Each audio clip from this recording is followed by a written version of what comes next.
Los primeros meses de 2011 parecían muy prometedores. De hecho, muchos tuvieron la impresión de que la recuperación estaba a la vuelta de la esquina. Tal vez recuerdes que los non-farm payrolls y las tasas de desempleo fueron índices muy alentadores en ese momento.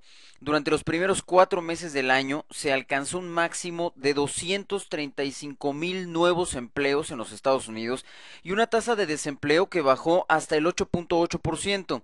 En conjunción con algunos otros índices relevantes, muchos expertos confiaban en que lo peor de la crisis financiera ya era cosa del pasado. Sin embargo, más temprano que tarde, nos tuvimos que dar un baño de realidad. Por un lado, la naturaleza se manifestó como lo sabe hacer.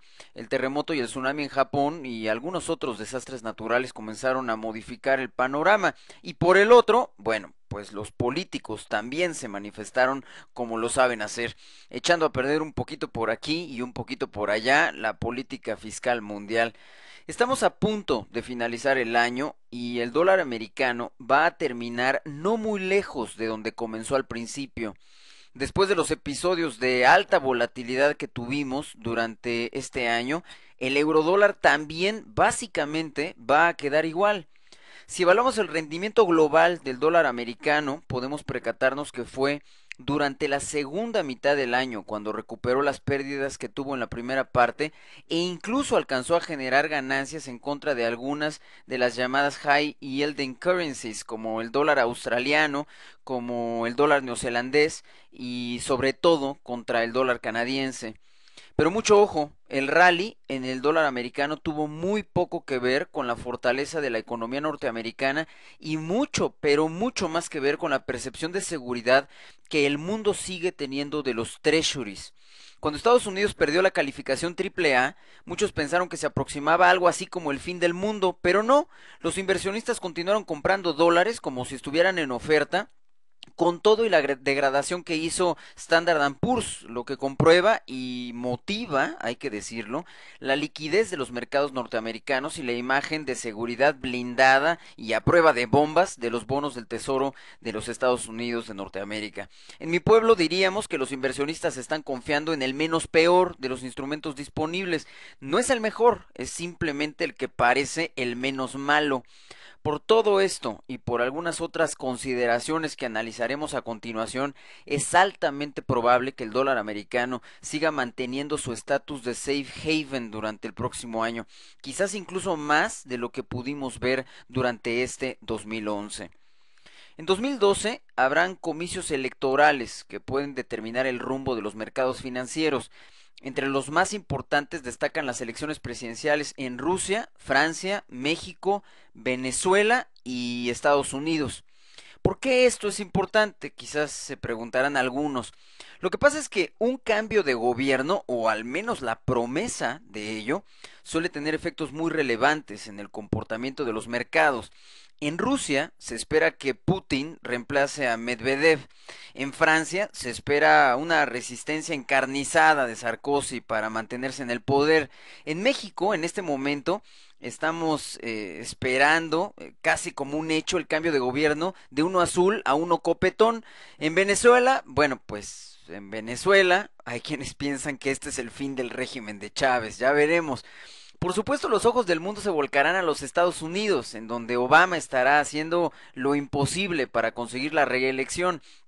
En este momento sus niveles de aprobación quizás están lejos de donde deberían estar para aspirar a un segundo mandato, pero recuerda que ahí también juega la percepción y bastaría que la economía norteamericana tuviera unos buenos 10 meses en el 2012 y o que el candidato republicano fuera como el del año pasado para que Obama recuperara con cierta facilidad un poco de la confianza perdida. Las elecciones en Francia y en Estados Unidos también significan un cambio de foco de los líderes mundiales. Esto es muy importante. Seguramente van a estar esperando menos de los acuerdos mundiales, léase el G20, el Fondo Monetario Internacional, etcétera, y mucho más del crecimiento doméstico, del crecimiento local.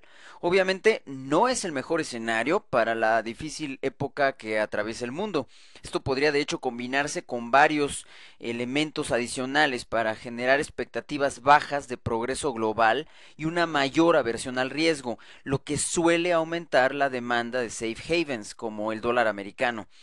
Históricamente, las acciones suelen tener un buen desempeño durante años electorales, siendo por supuesto 2008 una importantísima excepción, por razones obvias, fue el año de la crisis financiera mundial. Del mismo modo, el dólar americano suele fortalecerse sistemáticamente contra el euro o el marco alemán, antes de que existiera el euro, por supuesto, en años electorales. Habiendo tenido el 2011 que tuvimos, lo más probable es que 2012 sea un año de inevitable estancamiento. Normalmente la recuperación de una crisis financiera es buena para los valores y las divisas. El problema es que con la crisis en Europa y la regulación más estricta, se espera que los bancos en Estados Unidos presten menos, lo que significa menos financiamiento para crecer. Ahora, estas medidas de los bancos norteamericanos no solo se esperan dentro de los Estados Unidos, sino también hacia otros países, lo que de hecho es bueno para el dólar americano. Seguramente habrá más estabilidad en la economía de los Estados Unidos durante el próximo año. Seguramente evitarán la recesión y muy probablemente las tasas de desempleo bajarán poquito a poco. Sin embargo, el crecimiento seguramente será paupérrimo y este dependerá mucho de las decisiones que tomen los burócratas.